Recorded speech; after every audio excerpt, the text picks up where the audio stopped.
धोने वाली बहू। शादी के पहले से ही विभा को कपड़े धोने का बड़ा शौक था। कभी नल के नीचे तो कभी तालाब के पास। अरे मेरी नीली वाली लुंगी नहीं दिख रही है। विभा की अम्मा, कहाँ रखी है लुंगी? अरे वो तो विभा ने परसों ही धोकर रखी थी आपकी अलमारी में, देखो वहीं होगी। वो ना मैंने आज धो दी, मुझे लगा कि गंदी हो गई होगी। अरे कैसे गंदी हो गई थी? उसे तो मैंने पहना भी नहीं। हे भगवान, इस लड़की के कपड़े धोने की आदत से परेशान हो गया हूँ मैं। जितना तो घर में राशन नहीं आता, उससे कहीं ज्यादा डिटर्जेंट पाउडर का खर्चा है। इसकी शादी करवा दो, शादी जाए अपने घर में ही करे काम, फिर चाहे घर के कपड़े धोने हो या पूरे गांव के।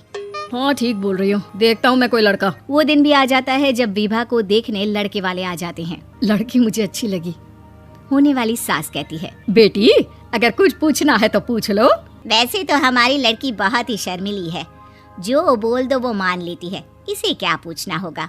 अरे कैसी बात कर रही हो माँ, मुझे इन लोगों के घर रहना है, सवाल तो कई है। हाँ हाँ बेटा, पूछ लो ना, क्या पूछना है। आप लोगों के घर कपड़े कौन धोता है? सास का मुंह बन जाता है। देखो, अगर तुम ये कहना चाहती हो कि तुम्हें कपड़े धोने नहीं आते तो सुन लो, कपड़े मैं ही धोती हूँ, लेकिन तुम्हारे आ जाने के बाद मैं रुमाल तक नहीं धोऊंगी। अरे चुप रहना भाग्यवान, बहू बेचारी घर आई नहीं, उसे डराना शुरू कर दिया। वो क्या है ना बिटिया, अभी तक तो ये कल्लू की माँ ही धोती थी, लेकिन अब तुम्हारे पापा तो दहेज में वॉशिंग मशीन देंगे ही।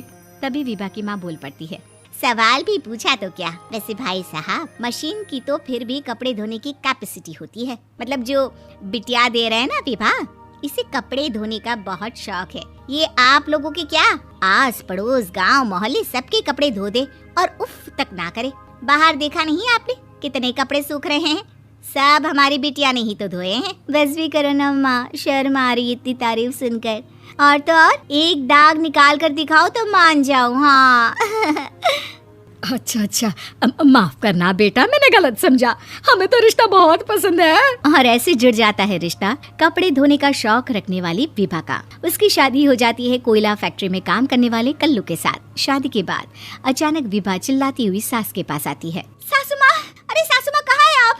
ये तो धोखा है, धोखा दिया आप लोगों ने मुझे। इसे ससुर के चक्कर के बारे में पता चल गया।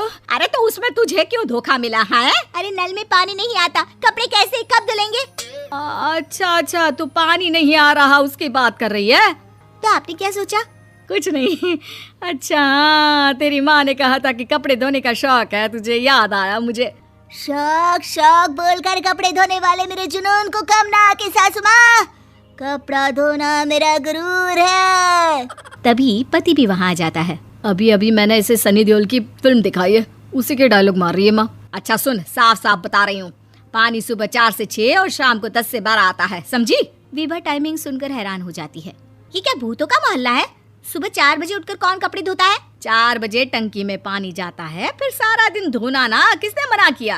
अरे कैसे बात कर रही हैं? 200 लीटर की टंकी में कितने कपड़े धो लूंगी मैं? सुबह ही उठ जाऊंगी मैं। अब क्या था, विभा सुबह 4 से लेकर रात के 12 बजे तक कपड़े ही धोती रहती। एक रोज सास पड़ोस से निकलकर कहीं जा रही होती है कि साथ वाली कहती है, हाँ कल्लू की माँ, जरा ये बताओ कि 2 साड़ी है, 2 ब्लाउज और एक पेटीकोट और एक नाड़े वाला लंबा कच्छा।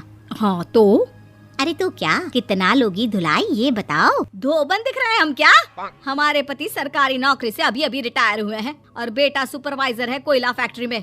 धोबन समझ रखा है हमें? हाय रे कल्लू की अम्मा, माफ कर दो, वो तो मोहल्ले में यही सब बता रहे थे कि तुमने बहू को कपड़ा धुलवाने के काम में लगा दिया है। सास को पड़ोसन की बात सुनकर गुस्सा आ जाता है। वो घर पहुंचती है जहां घर के बाहर ही इतने सारे कपड़े सूख रहे होते हैं जितने कि किसी धोबन के घर पर। अरे ओ कल्लू की दुल्हन, बाहर निकल।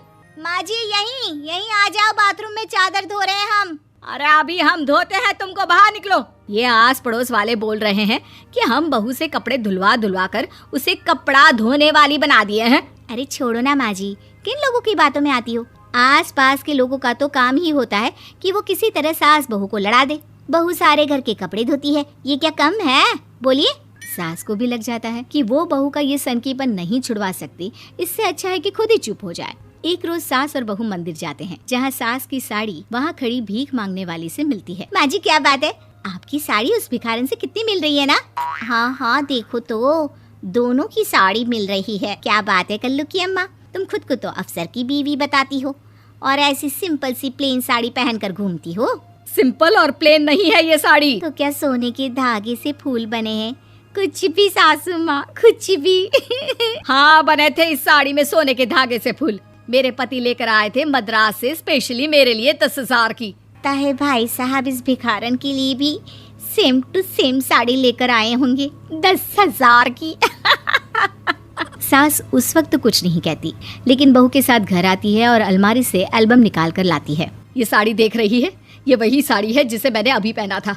इस साड़ी में ये जो चमकदार फूल दिख रहे हैं ना, ये सोने के धागों से काटे गए हैं। लेकिन तू लोकल वॉशिंग मशीन ब्रश से घिस घिस कर सारे फूलों को निकाल कर साड़ी प्लेन कर दी। मुझे माफ कर दीजिए सासू माँ। और तो और, जब मैंने तुझे तेरी गलती के लिए कुछ नहीं कहा, लेकिन तूने तो सबके सामने मेरा मजाक ही बना दिया। क्यों? बहू को समझ में आ जाता है कि अब से उसका कपड़े धोना बंद।